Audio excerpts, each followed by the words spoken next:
10% of the people do something like that. And if you don't, then you're like sitting in the plane and the pilot comes over and says, hey, everybody, got good news and bad news. Bad news is we're lost. Good news is we're making great time. You ever been there in life? Life's flying by, but you're lost. We're lost. Resiliency that is built up when we disconnect from the world and just slow down.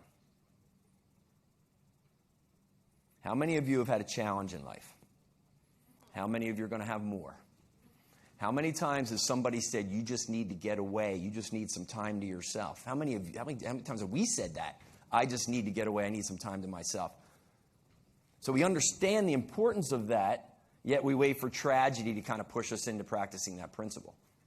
I would encourage you to just start to experiment with it a little bit now. Because here's the deal, when I went to the Outer Banks in North Carolina, it was desolate. It was 1992, and it was October, and it was closed up. It was a desolate little beach town. And I'm absolutely convinced that the stillness and the peace that I experienced down there, even in my crazy mindset, that stillness and peace allowed me to get back in that Jeep and drive home.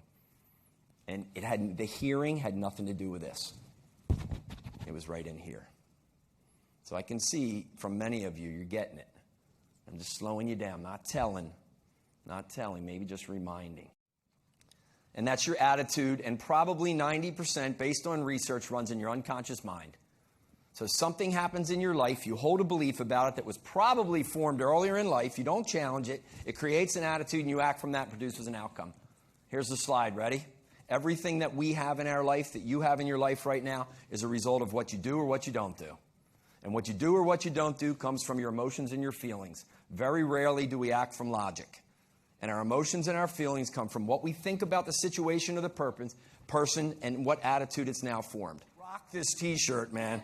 I mean, those biceps are going to look fabulous in it. Grab a book. I'll take that one. You got it. All right, who else? Oh, well, you're going to take Jesus from Miller Lite because you already read the first one, right? All right, who has been here at Lincoln Financial the longest? Here we go. Ready? I got to watch who I look at now, this closing part. It's really important. All of you have this number, the days you've been on the planet. This is the part I got to watch. For some of you, it's smaller than this. For some of you, it might be larger. Because inevitably, I look at somebody and they go, why are you looking at me when you say larger? You say no? I'm not saying anything. So, listen, life's not perfect. And it's a wonderful journey. Would you agree? And the days that we've all had have been wonderful. Even with the struggle. A gift.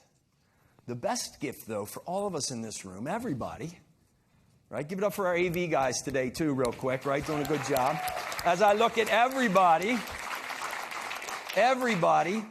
the greatest gift is these question marks. In all likelihood, we have many days ahead of us, and they're filled with potential and with possibility. And when we walk out of here, here's what you have to understand. You're walking into your story. The question marks are the next part of your story, of your life. And you know what? You are the leading woman. You are the leading man. You are the main character.